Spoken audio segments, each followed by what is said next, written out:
this was first sent to me, I kind of had the thought that I think people had when they first saw the Invisible Man title of, what do I have to do with this? It's called The Invisible Man.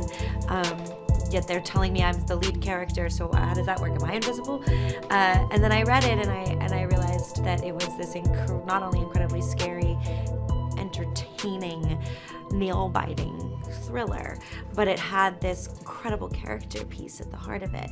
This woman who is being terrorized, and that Lee Wanell, our writer-director, had used this Invisible Man monster as an analogy for gaslighting, and I just thought that was so interesting.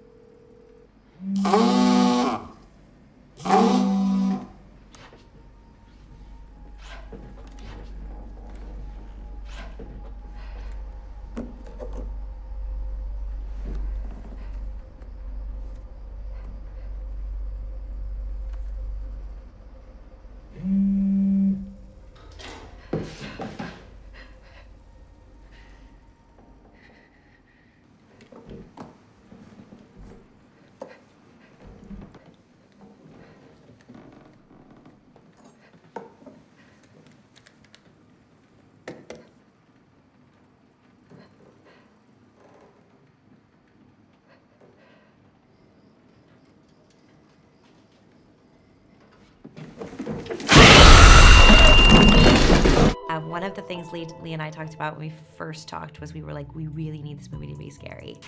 That was the most important thing to us. Like, nothing else works if it's not scary. And we had so much fun figuring out what was the scariest thing to do.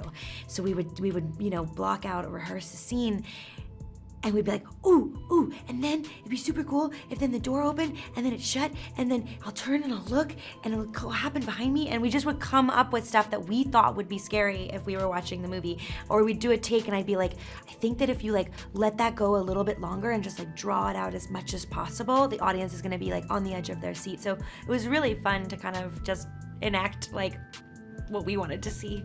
Really wanted her to start out as weak and vulnerable as possible. I played a lot of strong women, and I think it's important to remember that we can also be vulnerable, and we can be intelligent but also make the wrong choices. And that was that quote unquote weakness, that vulnerability, that timidness that she has in the beginning, I think was just as important as getting to the strong place at the end.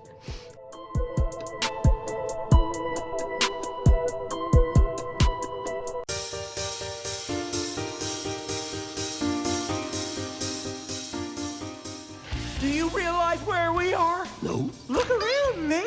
The clean, modern aesthetic, the cool blue color palette. We're in IKEA. the Falcon Fury.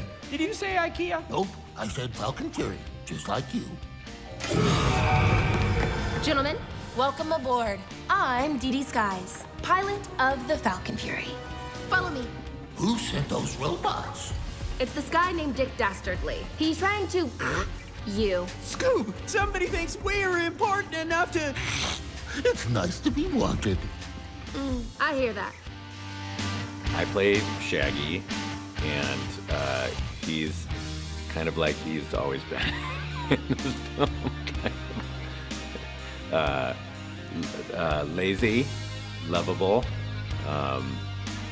spontaneous, great dresser.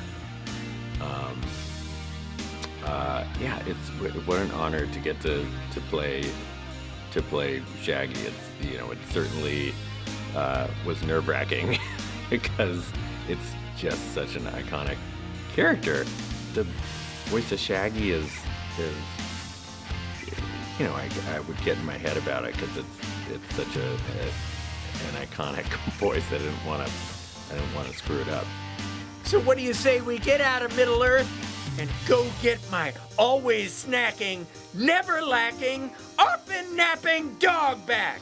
Who's with me?